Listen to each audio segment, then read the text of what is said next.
Hi, I'm Steve Anthony. I'm a handyman, a carpenter here in New York City.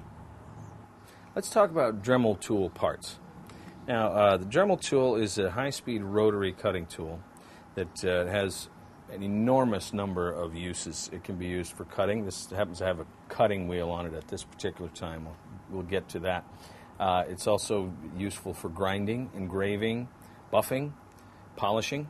Now, the parts of the tool are, the main parts are, this is essentially a motor in a housing.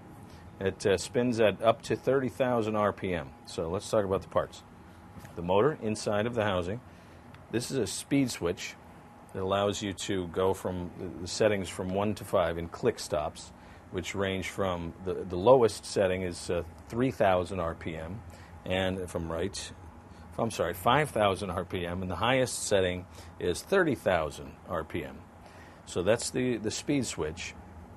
And the other parts, we have a hook where you can hang it on your pegboard in your shop, and a power cord.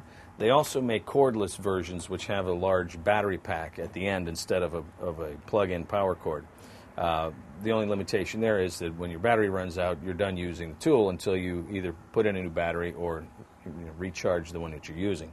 This one, it just uses a standard 2-prong non-grounded electrical plug, so you can go all day, or at least until the motor overheats. Be careful with that. You don't want to push it beyond its limitations. The other parts that we need to talk about are the collet. This is the collet of the tool, which holds the various bits in place. And this button here is the spindle lock, so that when you hold that down and you find the detent, it spins freely until you push this in and you feel the detent lock.